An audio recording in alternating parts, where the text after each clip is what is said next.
All right, let's see what the boys are going to do with all the answers to their riddles. They matched up all the answers with only the occasional stumble. Does a sponge grow shorter as it stands? Asked Mel. After they had solved the riddles, there were high fives until they realized they still needed to turn these answers into something to put in the computer. All right, said Mr. Garvey. We have 18 answers. They're all of various lengths. Do they begin with different letters? He looked at his notes. No. We have to turn these into an answer word. Do the answers have anything in common?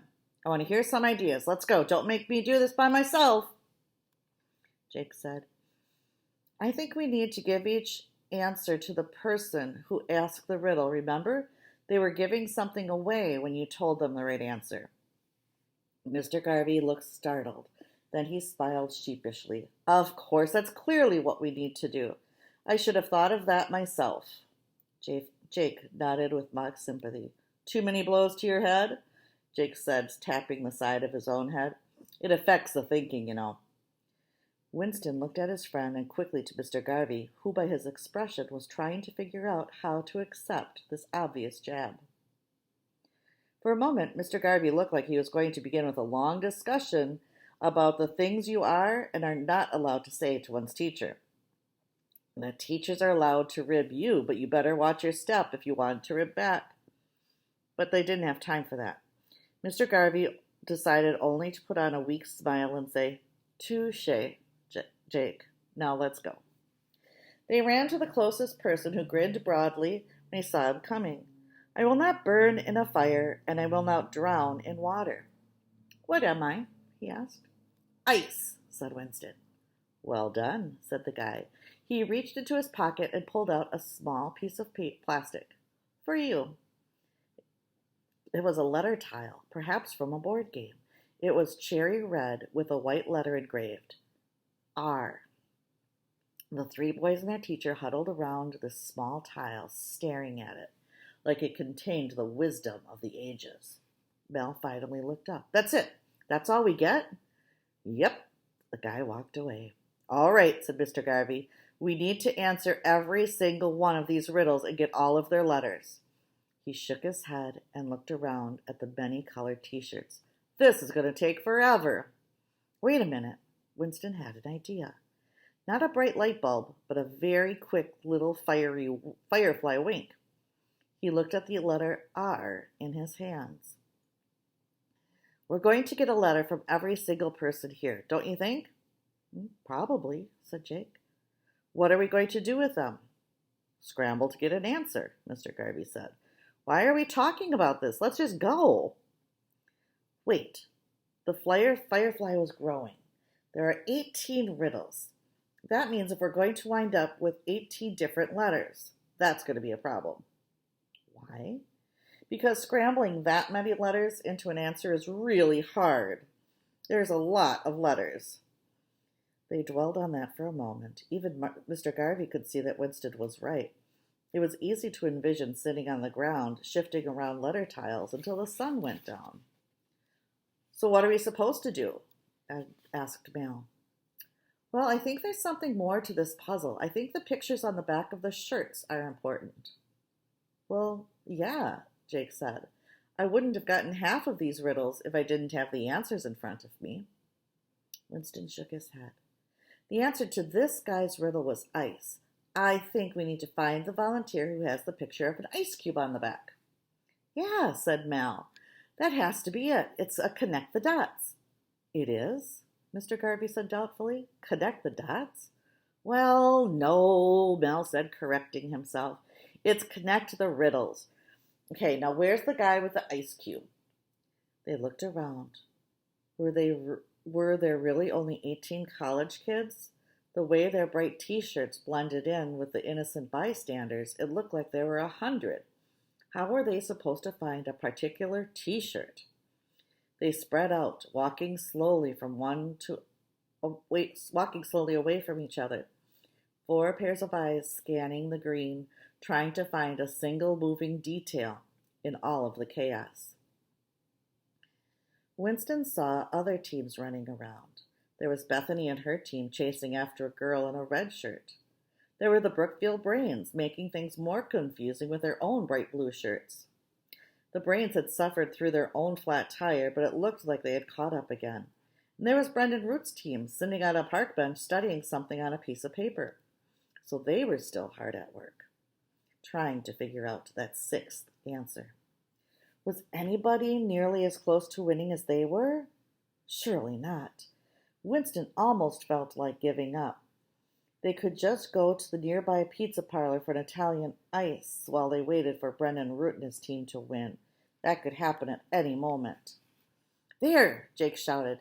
He pointed to a purple shirt and began running. Winston and the others tried to keep up, but that was impossible with Jake going full tilt. By the time the rest caught up, Jake had already asked the riddle, answered it, and got the letter E. Mr. Garvey was the last to arrive. He put his hands on his knees and bent over, trying to catch his breath.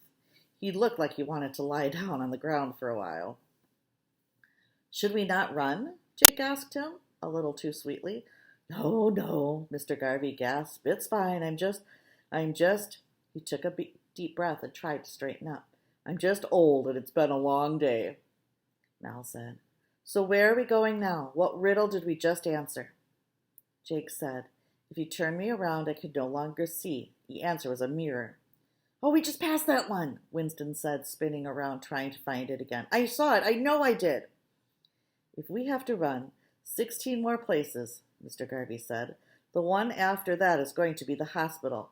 You guys go ahead and finish. I'm going back to our bench. Now go fast. Maybe there's still time. He glanced over to where Brendan Root's team was.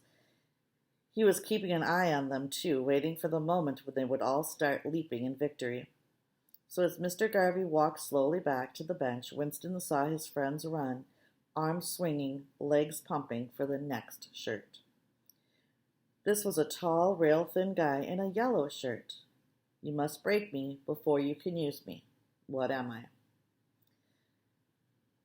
They had to consult their notes before answering. An egg! The thin guy was pleased. Yes. He dug into his pocket, and Winston expected another tile, and he was not disappointed. They received a U. R-E-U, Mal said as they ducked into the shade. Is that going to spell anything? Jake asked. Reunion? Winston suggested. But the thing is, if we're spelling something, we might not have started with the first letter. We could have started somewhere in the middle of the message. Let's just keep going and see what happens. That turned out to be great advice. They went to the next three people in order and got an N-S-U. Have you been writing these down? The last riddle had them in search of the belt. They searched all over for a few minutes and thought maybe this guy had wandered off from the green entirely. Then they finally spotted him in a corner. As they ran up to him, Winston frowned. He looked familiar. Didn't they already speak to him? Yes, they had. And they discovered, when he asked his riddle, I will not burn in a fire, and I will not drown in the water. Wait a minute. We already answered that, didn't we? Jake said. Yeah, Mal said. Ice. This was the first person we spoke to. He's steering us back to the guy with the ice cube. Then we're going to keep going around in a circle. Huh, fun. Winston groaned. You're right. I must have made a mistake. Mr. Garvey's going to kill me. What letters do we have now? Mal had been collecting them. He opened up his palm to reveal half a dozen sweat-damp letter tiles. R-E-U-N-S-U, he read aloud. Runsu. Yeah, right, that's not a word, Jake said. All right, but look. Winston plucked the first two letters out of Mal's hand and placed them at the end. If we start with the first U, we get the word unsure. Do you think that's the answer? Jake said seriously. Think it's worth trying. Jake didn't need to be told twice. Mr. Garvey had given him the mini computer, so he turned it on. Winston was going to hear that opening song in his dreams tonight, and Jake got busy pressing buttons. 3 teams solved this puzzle, Jake said. Did anybody solve the 6th? No, Jake said, not yet. Plug in our answer, Winston told him. All right, hold on. He looked up startled. 4 teams have solved this puzzle. Nell said, well, who's the 4th? Us, dummy.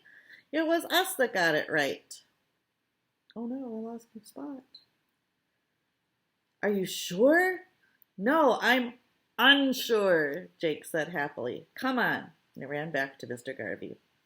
Winston worked out the rest of it while he ran. It was simple enough. When he thought it through, he'd been right all along that each riddle led to a picture on a different shirt. Winston assumed that they'd have to follow a trail made up of all 18 people. But they had the answer after solving 6. Winston guessed after this puzzle consisted of 3 different riddle trails, each made up of 6 riddles. You don't have to solve every riddle to get the answer, and part of the puzzle was realizing that. Pretty tricky stuff. Mr. Garvey was happily stunned when they told him they figured out the answer and had plugged it in. He stood and looked around, as if expecting someone to hand him an award. We did it? We really did it! Not yet, Mal said. 1 more puzzle to go. Oh, that's right, said the teacher. He looked sharply over to Brendan Root's team. They were still on their park bench on the other side of the green. Winston smiled in recognition when he saw Brendan was pacing, staring at the ground. He was deep in thought, waiting for a lightning bolt of inspiration to strike. Brendan's teammates were slumped on either side of the bench like broken bookends. Winston recognized that, too. They were out of ideas and giving in to hopelessness. Brendan's teacher was sitting on the bench waving his arms with emotion. All in all, they looked really stuck. Winston felt blossoming hope. All right, said Mr. Garvey, we can do it. I know we can. We can come from behind and win it all. Cheater or no cheater? He took out a fresh piece of paper and wrote down all of the answer words. Quasar, Thresh, Icarus, Acquit, Unsure. Would you please write all of these down? Let's see, let me get this steady. There we go.